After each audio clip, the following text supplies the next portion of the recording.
चलो क्वेश्चन है एक्सरसाइज तो पता ही है आपको 6.2 का चल रहा है। यहाँ पे क्वेश्चन नंबर 4 है, 4 का 2 है क्वेश्चन, आपके स्क्रीन पे सामने दिखाई दे रहा होगा, है ना। तो चलो सॉल्व कर दे इसको। तो सॉल्व क्या है छोटू, तो देखिए यहाँ पे क्या लिखा हुआ आपके पास, तो साइन 20 है इतना, साइन tan 30 का वैल्यू तुम्हें पता होना चाहिए क्या होता है। tan 30 का वैल्यू होता है 1/√3 है, क्लियर। अब उसके बाद जो बड़ा नंबर था tan 80 उसको लिख देंगे हम। उसके बाद तुम्हारा बचेगा छोटा नंबर, तो tan आपका हो जाएगा 20, इसको लिख दिए हम। और लास्ट में मैंने tan 40 को लिख दिया, क्लियर हो गया। तो अब कुछ नहीं, यहाँ पे जो बचा हुआ है तो सो बचा हुआ है आपके पास, लेकिन हमें इसको तोड़ना है। तो लिख देना साइन बाई कॉस, है ना। इसको भी लिख दोगे साइन बाई कॉस, इसको लिख दोगे तो साइन बाई कॉस, क्लियर।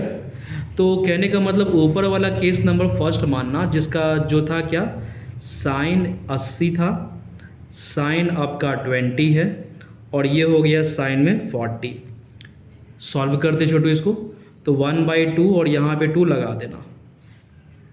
जब लगाओगे ना तो 1/2 हो जाएगा आपके पास, और 2 साइन ए साइन बी है क्या, 2 साइन ए साइन बी है। तो फार्मूला होता है cos A minus B minus of cos A plus B, ठीक है ना। Cos A minus B minus of cos A plus B, और फिर यहाँ पे लास्ट में जो तुम्हारा बचा है ना, तो साइन यहाँ पे 40 बचा है, ठीक है। सॉल्व करो तो 1/2 रहने देना। तो यहाँ पे क्या आपको दिया हुआ, कॉस दिया हुआ, इसका वैल्यू हो जाएगा 60, माइनस का साइन है, इसका वैल्यू हो जाएगा कॉस में 100, ठीक है। तो यहाँ पे हो गया आपका साइन में 40, तो यानी कि 1/2 है, तो इसका वैल्यू हो जाएगा 1/2 माइनस में हो जाएगा कॉस 100, ठीक है ना। और ये आपका दिया हुआ है साइन 40। अगेन सॉल्व करोगे छोटू तो 1/2 करना, यहाँ पे दोनों के बीच में एलसीएम ले लेना, तो 1 माइनस ऑफ 2 हो जाएगा कॉस 100, और यहाँ पे लिखा हुआ है साइन में आपको दिया हुआ है 40।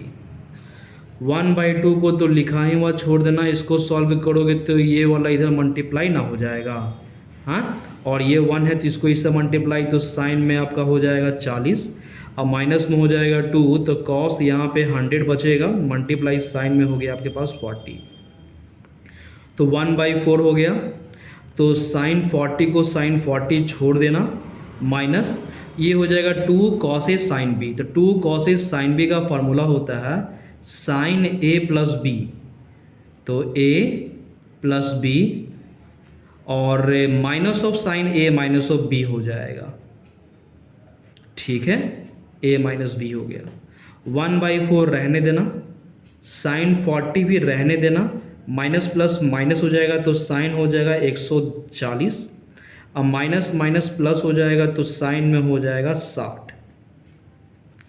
अगेन एक लाइन और बढ़ाओगी तो तुम्हें पता चल जाना चाहिए कि 1/4 है आपके पास, तो साइन आपके पास आया 40, माइनस इसको सॉल्व करोगे तो साइन में हो जाएगा 180 माइनस ऑफ 40, और प्लस के साइन दिया हुआ है तो साइन 60 हो गया, है ना।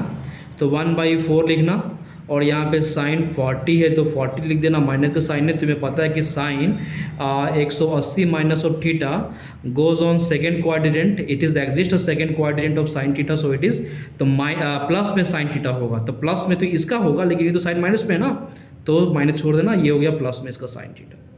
और इसका तो वैल्यू पता है कि √3/2 होता है आपके पास, है ना। तो ये दोनों खत्म, साइन 60 का वैल्यू तो हो गया √3/2, तो √3/2 multiply of this, so it is 1/4 multiply √3/2, it is √3/8। ये हो गया केस नंबर फर्स्ट।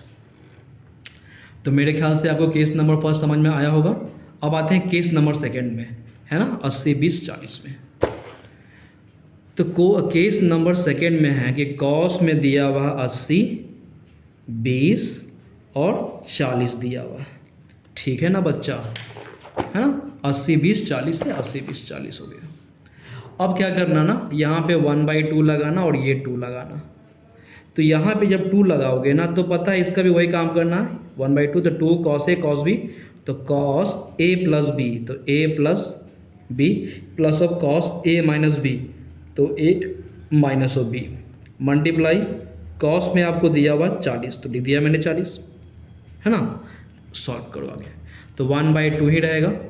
तो यहाँ पे क्या हो जाएगा, cos 80 20 100 लिख दिया मैंने, प्लस cos में लिख दिया यहाँ पे, तो 80 में से 20 गया 60 हो गया। अब फिर लास्ट में आपके पास जो बचा हुआ था उसको फेंक दिया बाहर cos 40 के पास। इस दोनों को सॉल्व करोगे तो 1/2 ही छोड़ देना, ये तुम्हारा cos 100 तो रहेगा ही रहेगा आपके पास, और यहाँ पे cos 60 का वैल्यू 1/2 होता है, फिर यहाँ पे हो गया cos में 40 डिग्री। अगेन सॉल्व करोगे तो 1/2 है, यहाँ पे एलसीएम लोगे तो 2, तो 2 से मल्टीप्लाई तो 2 cos 100 हो गया, अब प्लस ऑफ 1 हो गया, और ये cos 40 आपके पास रहने देना।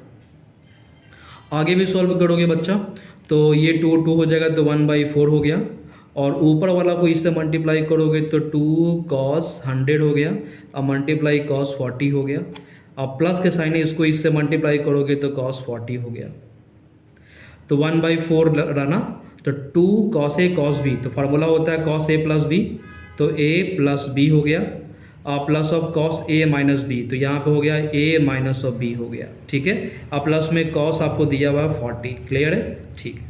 तो 1/4 रहना, और फिर यहाँ पे क्या हो जाएगा cos 140 हो जाएगा, तो लिख देना cos में 140, और प्लस के साइन है तो यहाँ पे हो जाएगा cos में 60, तो 60 लिख देना, 100 में 40 गए तो 60 बचेगा, और फिर cos में यहाँ पे 40 बचा हुआ है आपके पास।